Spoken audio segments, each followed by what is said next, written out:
좋은 아침입니다.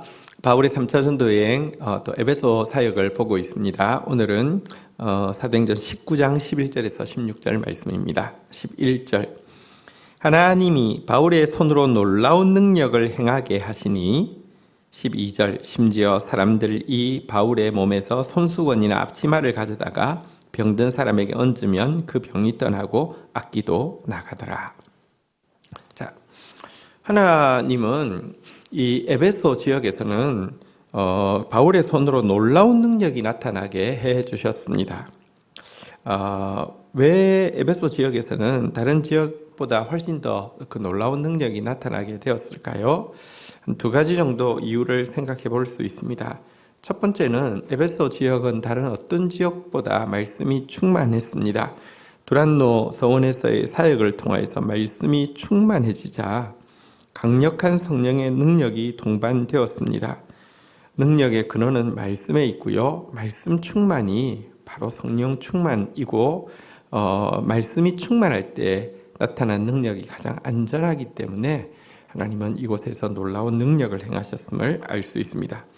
또 한 가지 이유는 어제도 살펴본 바대로 에베소는 특별히 우상 숭배의 강력한 중심지였습니다. 이곳에서 하나님만이 참신을 드러내시기 위해서, 다시 말하면 이 영적 전쟁 가운데서 누가 참신인지를 증명하시기 위해서 하나님은 강력한 능력으로 이 에베소 지역에서 일하셨던 것입니다.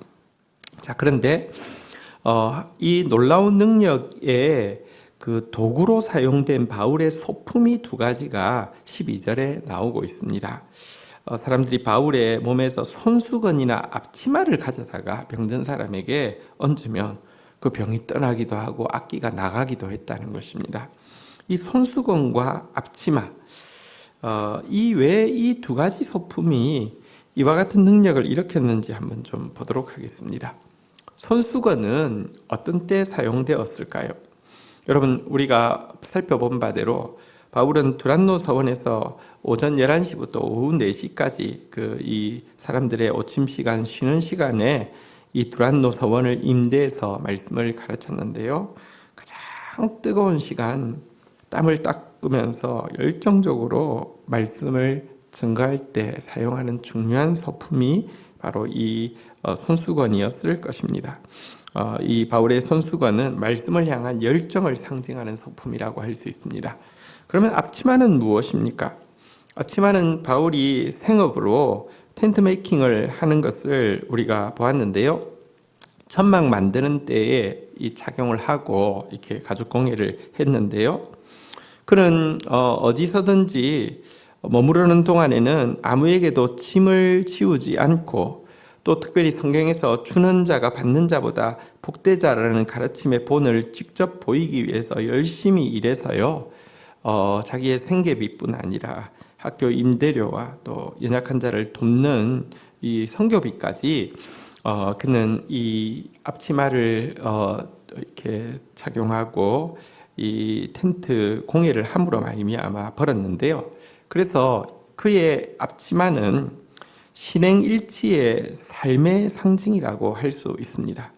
말씀을 향한 열정과 또 이제 정말 말씀대로 사는 삶이 바로 이와 같은 놀라운 능력의 통로가 되었으면 또 우리에게 많은 것을 시사한다고 할 수 있습니다. 자, 이제 13절 보겠습니다. 이에 돌아다니며 마술하는 어떤 유대인들이 시험삼아 악기 들린 자들에게 주 예수의 이름을 불러 말하되 내가 바울이 전파하는 예수를 의지하여 너희에게 명하노라 하더라. 하도 바울을 통하여서 강력한 능력이 나타나자, 심지어 바울의 손수건과 앞치마를 통하여서도 귀신이 쫓겨나고 병이 낫자 유랑하는 유대인 그 마술사들이 한번 시험삼아 이 바울이 전하는 예수가 또 이제 예수를 전하는 바울이 상당히 능력이 있는 것 같은데 그거 의지해서 하면 효력이 있나? 이런 생각을 하게 되었어요.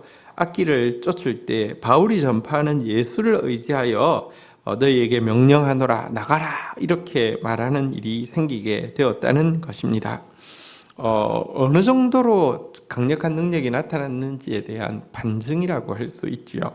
그런데 14절 한번 보겠습니다. 유대인의 한 제사장 스게와의 7 아들도 이 일을 행하더니, 유대인 제사장의 아들이 아무래도 유대인 제사장이니까 사람들이 또 찾아와서 뭐 악기가 들렸을 때, 병이 들렸을 때 계속 도움을 청하는데 얼마나 답답했겠습니까? 얼마나 잘 안 되니까요. 근데 복음을 받아들일 마음은 없지만 마치 무슨 뭐 귀신이 오면 뭐 마늘이 효과가 있다더라, 뭐 십자가를 내세우면 효과가 있다더라, 뭐 이런 말처럼 그냥 부적처럼 이 바울이 전하는 예수의 이름을 사용을 하게 되었는데요. 결과가 무엇입니까? 15절.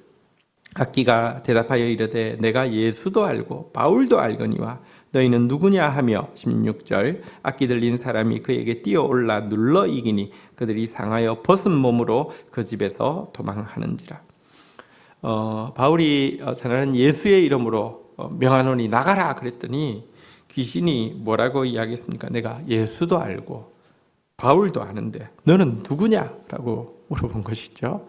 그리고는 거꾸로 악기 들린 사람이 그에게 뛰어올라 눌러 이겼습니다. 악기 들린 사람이 그냥 이 제사장을 덮쳐가지고 이렇게 제사장의 아들들 막 목을 누르고 이렇게 되니까 겁을 먹고는요, 옷을 벗고 막 벗어나기 위해서 몸부림치다 옷을 벗고 도망을 가는 그런 부끄러운 일이 일어나게 되었습니다. 여러분, 사단은 우리가 입술로 주의 이름 부른다고 해서 두려워하지 않습니다.